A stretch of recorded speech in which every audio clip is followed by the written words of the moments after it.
Ladies and gentlemen, my name is the Classic Bandit. Make sure to like this video, share it, and subscribe. When you do subscribe, guys, make sure to turn on all your post notifications so you're notified when I do upload. So, guys, let's talk. AEW All Elite Wrestling. Right.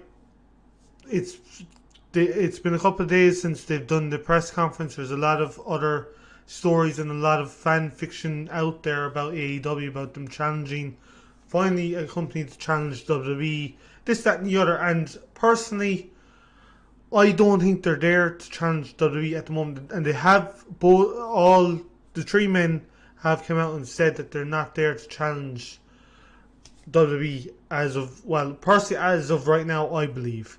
If you look at the fact that they can't challenge WWE, realistically they can't. Because if you look at the fact they have no TV deal, that's a major factor. They would need a TV deal to even attempt to start ranking and coming in and going after WWE. But they don't have a TV deal. The other side of it is they could have. There was a rumor that they could have bought Impact Wrestling, which comes, as we all know, with a TV deal. But I would imagine it comes with a lot of baggage, a lot of athletes or wrestlers that they probably don't want. The other side of it is, look who's involved. Chris Jericho, is he going to be in ring involvement or what have you? WWE are kind of pissed off as they've taken him off all the entrance or the signature that's produced at the start of the Raw and SmackDown show. They've taken him off that completely, so they are pretty much pissed off with him.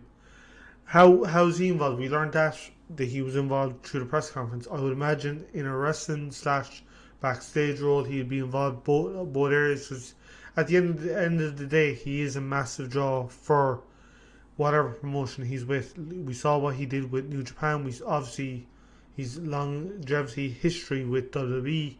Another name which I'm actually really happy with that AEW has signed is Neville, aka Pac.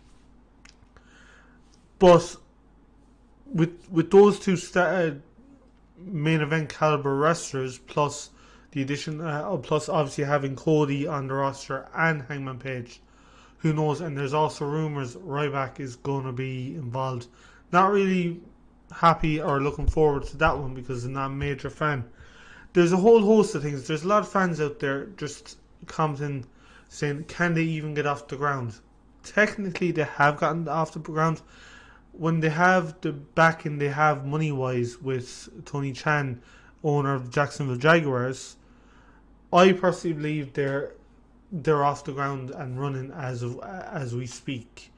They have a show coming up in May in Las Vegas, Double or Nothing, which they can even turn All In into their WrestleMania, Double or Nothing into, I don't know, their SummerSlam or Survivor Series or Rumble, whatever they want, and do 4 pay-per-views a year. That's all they need to do. They can get off the ground, and this is only part one of me talking about All Elite Wrestling, because at the end of the day, there's going to be multiple opportunities throughout the year for me to talk AEW, and I will always try not to cover what I had covered in previous videos, but that's easier said than done.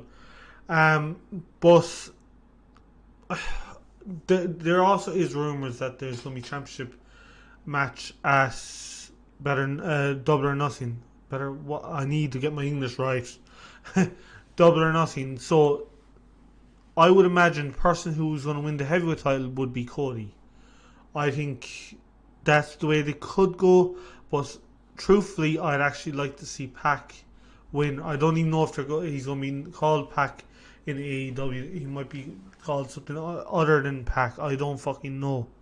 But before I close out this video, two things, I suppose. The first thing I want to talk, closing out the part some bit about AEW is it a good or bad? It's excellent, to be honest, in my opinion, because if you look at pro wrestling right now, you have all these outlets right now where 5-10 years ago you didn't have that. You had a handful of Ring of Honor was starting up. You had TNA/Impact Wrestling. You had New Japan, but it wasn't that major this side of the world. That type of stuff. You had bits and pieces, but you didn't have anything major.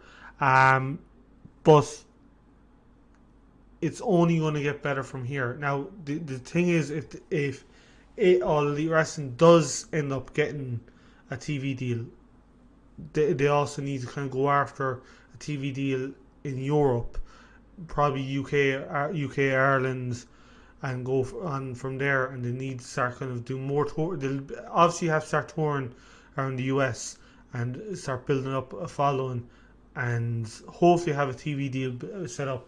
I would personally think that it'd be in their best interest to do what TNA did at the start, was find somewhere like they did in Orlando, have that as their home, and then go on and go forth and kind of keep building, get a fan base, and then go on the road. But don't do what TNA did and stop going on the road. Keep going on the road.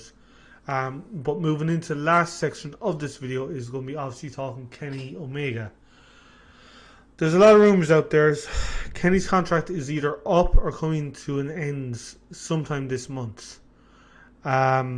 He has publicly came out and said he's not returning to All Elite Wrestling. The funny, well, not the funny fact, but an interesting fact is obviously WWE has heavily been going after him. They've heavily went after Hangman Page, CODY, and the Young Bucks. CODY and Young Bucks, as far as I can remember, were meant to be going straight to the main roster. Obviously, CODY would have been known, Cody Rhodes, and Young Bucks were going to the main roster. If you look at Hangman Page, he was meant to go down to NXT and be a top star there, but get main event money. The other side of it is Kenny Omega. There's not a major lot released about what has been offered to him. The only few notes is he's been offered a major money. The other thing has been he's been offered something like up, down that Xavier Woods has to elevate his esports career. And there's rumors out there saying he turned it down. We don't know whether he has turned it down or not. The other side of it is, if he has turned it down, he's obviously going to AEW. If he hasn't, he could appear at the Royal Rumble. Who knows? Let me know what you think below in the comments. Also, make sure to like this, share it, and subscribe. And I shall see you in the next video. Peace!